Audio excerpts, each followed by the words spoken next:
Hari Om. Dhanvita's world health is wealth YouTube ಚಾನಲ್ಗೆ ಸ್ವಾಗತ.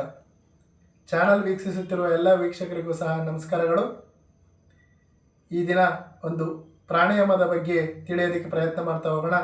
ಪ್ರಾಣಾಯಾಮದ ಹೆಸರು ಅನುಲೋಮ ವಿಲೋಮ ಪ್ರಾಣಾಯಾಮ. ಅನುಲೋಮ ವಿಲೋಮ ಪ್ರಾಣಾಯಾಮವನ್ನು ಯಾವ ರೀತಿ ಮಾಡಬೇಕು, ಅದರ ಉಪಯೋಗಗಳೇನು, ಯಾವ ಸಮಯದಲ್ಲಿ ಮಾಡಬೇಕು ಅನ್ನೋದನ್ನು ಸಂಪೂರ್ಣವಾಗಿ ತಿಳಿಯೋದಕ್ಕೆ ಪ್ರಯತ್ನ ಮಾಡ್ತಾ ಹೋಗೋಣ. ಈ ತರಗತಿಯನ್ನು ಪ್ರಾರಂಭ ಮಾಡೋದಕ್ಕಿಂತ ಮುಂಚೆ ಎಲ್ಲ ವೀಕ್ಷಕರಲ್ಲಿ ಒಂದು ಮನವಿ, ಈ ಒಂದು ತರಗತಿ ಇಷ್ಟವಾದಲ್ಲಿ ಲೈಕ್ ಮಾಡಿ, ಸಬ್ಸ್ಕ್ರೈಬ್ ಮಾಡಿ, ಬೆಲ್ ಬಟನ್ ಒತ್ತಿ ಈ ಒಂದು ಯೂಟ್ಯೂಬ್ ಚಾನಲನ್ನು ಪ್ರೋತ್ಸಾಹಿಸಬೇಕು ಅಂತ ತಮ್ಮಲ್ಲಿ ಮನವಿ ಮಾಡ್ತಾ ಹೋಗ್ತಿದ್ದೀನಿ. ಈ ಅನುಲೋಮ ವಿಲೋಮ ಪ್ರಾಣಾಯಾಮನ ಮಾಡೋದಕ್ಕಿಂತ ಮುಂಚೆ ಪ್ರಾರ್ಥನೆಯೊಂದಿಗೆ ಈ ದಿನದ ತರಗತಿಯನ್ನು ಪ್ರಾರಂಭ ಮಾಡೋಣ. ಓಂ ವಿಶ್ವಾನಿ ದೇವ ಸವಿತರ್ದುರಿತಾನಿ ಪರಾಸುವ ಯದ್ಭದ್ರಂತನ್ನ ಆಸುವ. ಹರಿ ಓಂ. ಶ್ರೀ ಗುರುಭ್ಯೋ ನಮಃ. ಹರಿ ಓಂ. ಅನುಲೋಮ ವಿಲೋಮ ಪ್ರಾಣಾಯಾಮವನ್ನು ಪ್ರಾರಂಭ ಮಾಡೋದಕ್ಕಿಂತ ಮುಂಚೆ ಸುಖಾಸನ ಸ್ಥಿತಿನಲ್ಲಿ ಅಥವಾ ಪದ್ಮಾಸನ ಸ್ಥಿತಿ ಅಥವಾ ವಜ್ರಾಸನ ಸ್ಥಿತಿಯಲ್ಲಿ ಕುಳಿತು ಮುಂದುವರಿಸ್ಬೋದು. ನಾನು ಸುಖಾಸನ ಸ್ಥಿತಿನಲ್ಲೇ ಕುಳಿತಿದ್ದೀನಿ. ಬೆನ್ನಿನ ಭಾಗ ನೇರ ಇರೋದನ್ನು ಗಮನಿಸಬೇಕು. ಬೆನ್ನಿನ ಭಾಗ ನೇರವಾಗಿ ಇಟ್ಕೊಳ್ತಾ ಮುಖದಲ್ಲಿ ಮಂದಹಾಸತೆ ಇರಬೇಕು, ಮುಗುಳ್ನಗೆ ಇರಬೇಕು. ಮುಖದಲ್ಲಿ ಯಾವುದೇ ಗಂಟಿಕ್ಕೋಬಾರ್ದು. ಮುಖದಲ್ಲಿ ಮಂದಹಾಸತೆ ಇಟ್ಕೊತ ನಾವು ಈ ಪ್ರಾಣಾಯಾಮವನ್ನು ಪ್ರಾರಂಭ ಮಾಡ್ತಾ ಹೋಗಬೇಕು. ಮೊದಲಿಗೆ ಎಡಗೈಲಿ ಚಿನ್ಮುದ್ರೆಯನ್ನು ಇಟ್ಕೋಬೇಕು. ಬಲಗೈಲಿ ನಾಸಿಕ ಮುದ್ರೆ, ಈ ರೀತಿ ನೋಡಿ, ಈ ರೀತಿ ನಾಸಿಕ ಮುದ್ರೆಯನ್ನು ಇಟ್ಕೋಬೇಕು. ನಿಧಾನವಾಗಿ ಬಲನಾಸಿಕವನ್ನು, ಬಲ ಮೂಗನ್ನು ಲೈಟಾಗಿ ಪ್ರೆಸ್ ಮಾಡಬೇಕು. ವಿಷ್ಣು ಮುದ್ರೆ ಅಂತಲೂ ಸಹ ಈ ಮುದ್ರೆಯನ್ನು ಕರೀತಾರೆ. ನಿಧಾನವಾಗಿ ಎಡಮೂಗಿನಿಂದ ಉಸಿರನ್ನು ತುಂಬ್ತಾ ಹೋಗ್ಬೇಕು. ಮೊದಲಿಗೆ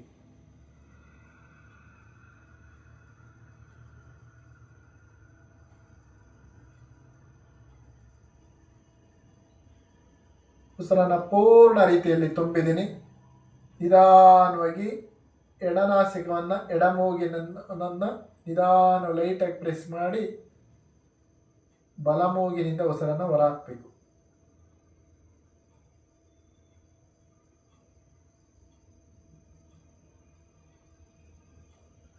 ಪೂರ್ಣ ರೀತಿಯಲ್ಲಿ ಉಸಿರನ್ನು ನಿಧಾನವಾಗಿ ಉಸಿರನ್ನು ಹೊರಹಾಕಿದ ನಂತರ ಒಂದೆರಡು ಸೆಕೆಂಡ್ ಅದೇ ಸ್ಥಿತಿಯಲ್ಲಿ ತಟಸ್ಥವಾಗಿರಬೇಕು. ನಿಧಾನ ಮತ್ತೊಮ್ಮೆ ಬಲನಾಸಿಕದಿಂದ ಉಸಿರನ್ನು ತುಂಬೋದಕ್ಕೆ ಪ್ರಯತ್ನ ಮಾಡ್ತಾ ಹೋಗಬೇಕು.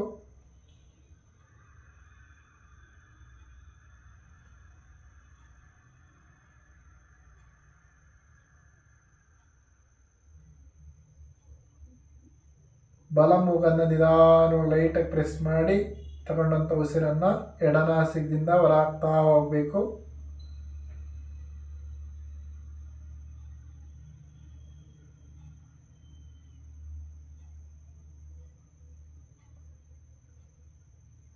ಪೂರ್ಣ ರೀತಿಯಲ್ಲಿ ಉಸಿರನ್ನು ಹೊರಹಾಕಿದ್ದೀನಿ.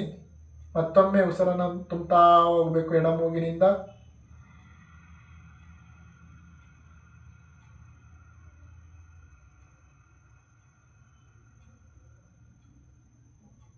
ಉಸಿರನ್ನು ತುಂಬಿದ ತಕ್ಷಣ ಉಸಿರನ್ನು ಖಾಲಿ ಮಾಡಬಾರ್ದು. ಒಂದೆರಡು ಸೆಕೆಂಡ್ ಹೋಲ್ಡ್ ಮಾಡಬೇಕು.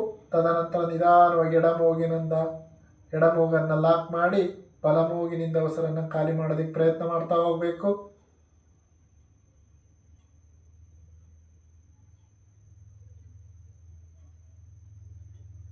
ನಿಧಾನವಾಗಿ ಬಲಮೂಗಿನಿಂದ ಉಸಿರನ್ನು ಮತ್ತೊಮ್ಮೆ ತುಂಬ್ತಾ ಹೋಗಬೇಕು.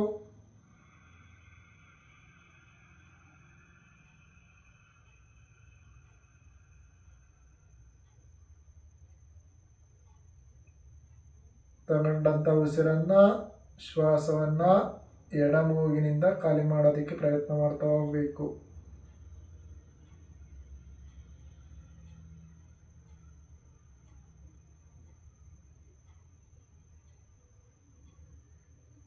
ನಿಧಾನವಾಗಿ ಸಹಜ ಸ್ಥಿತಿಗೆ ಬರೋಣ. ನಾಸಿಕ ಮುದ್ರೆಯನ್ನು ಈ ರೀತಿ ಇಟ್ಕೋಬೇಕು.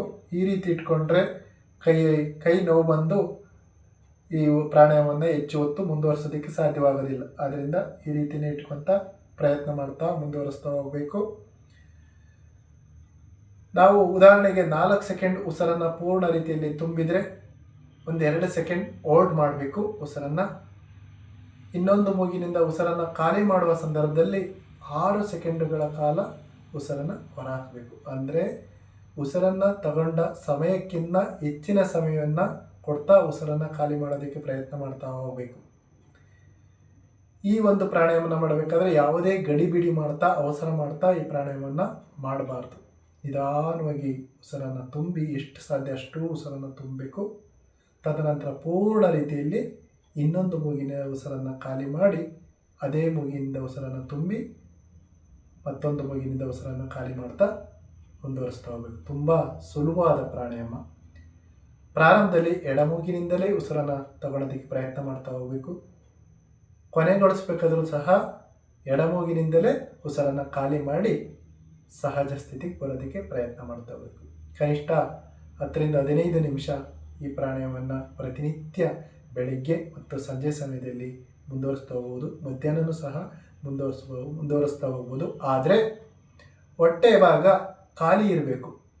ಹೊಟ್ಟೆ ತುಂಬ ಊಟ ಮಾಡಿ ಪ್ರಾಣಾಯಾಮವನ್ನು ಮಾಡಬಾರ್ದು.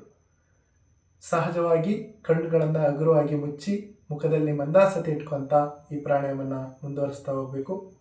ಈ ಪ್ರಾಣಾಯಾಮವನ್ನು ಪ್ರತಿನಿತ್ಯ ನಾವು ಅಭ್ಯಾಸ ಮಾಡೋದ್ರಿಂದ ಇದರ ಉಪಯೋಗ ಏನಪ್ಪ ಅಂತ ತಿಳಿಯೋದಾದರೆ, ನಮ್ಮ ಒಳಗಡೆ ಇರುವ 72,72,10,210 ನಾಡಿಗಳು ಪರಿಶುದ್ಧವಾಗ್ತವೆ.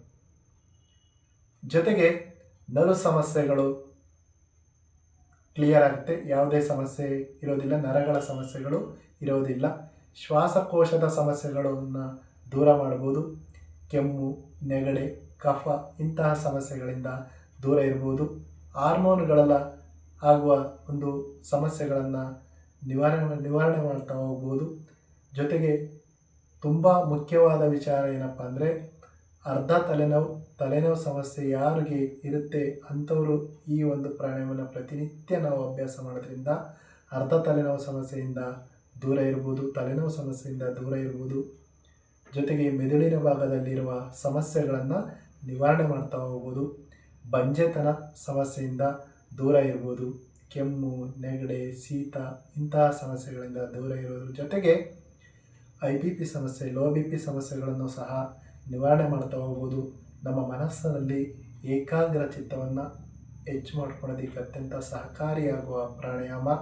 ಉಸಿರಾಟದ ಸಮಸ್ಯೆಯಿಂದ ದೂರ ಇರ್ಬೋದು. ಇಷ್ಟೆಲ್ಲ ಸಮಸ್ಯೆಗಳು ಈ ಪ್ರಾಣಾಯಾಮವನ್ನು ಅಭ್ಯಾಸ ಮಾಡೋದ್ರಿಂದ ದೂರ ಮಾಡ್ತಾ ಹೋಗ್ಬೋದು. ಇತ್ತೀಚಿನ ವರದಿಗಳ ಪ್ರಕಾರ HIV ರೋಗಿ ಈ ಒಂದು ಪ್ರಾಣಾಯಾಮವನ್ನು ಪ್ರತಿನಿತ್ಯ ಅಭ್ಯಾಸ ಮಾಡೋದ್ರಿಂದ HIV ಸಮಸ್ಯೆಯಿಂದಲೂ ದೂರ ಇರ್ಬೋದು ಅಂತ ಇತ್ತೀಚಿನ ವರದಿಗಳಿಂದ ತಿಳಿದು ಬರ್ತಾ ಇದೆ. ಇಷ್ಟೆಲ್ಲ ಸಮಸ್ಯೆಗಳಿಂದ ದೂರ ಆಗೋದಕ್ಕೆ ಅತ್ಯಂತ ಉತ್ತಮವಾದ ಪ್ರಾಣಾಯಾಮ ಅನುಲೋಮ ವಿಲೋಮ ಪ್ರಾಣಾಯಾಮ. ಬ್ರಾಹ್ಮಿ ಮುಹೂರ್ತದಲ್ಲಿ ಅಥವಾ ಸಂಜೆ ಸಮಯದಲ್ಲಿ 10ರಿಂದ 15 ನಿಮಿಷಗಳ ಕಾಲ ಈ ಪ್ರಾಣಾಯಾಮವನ್ನು ಅಭ್ಯಾಸ ಮಾಡೋದಕ್ಕೆ ಪ್ರಯತ್ನ ಮಾಡ್ತಾ ಹೋಗಿ ಅಂತ ತಿಳಿಸ್ತಾ, ಮುಂದಿನ ತರಗತಿಯಲ್ಲಿ ಇನ್ನೂ ಹೆಚ್ಚಿನ ಆರೋಗ್ಯದ ವಿಚಾರಗಳ ಬಗ್ಗೆ ತಿಳಿತಾ ಹೋಗೋಣ ಅಂತ ತಿಳಿಸ್ತಾ ಇಂದಿನ ತರಗತಿಯನ್ನು ಮುಕ್ತಾಯ ಮಾಡ್ತಾ ಇದ್ದೀನಿ. ಧನ್ಯವಾದಗಳು. Thank you.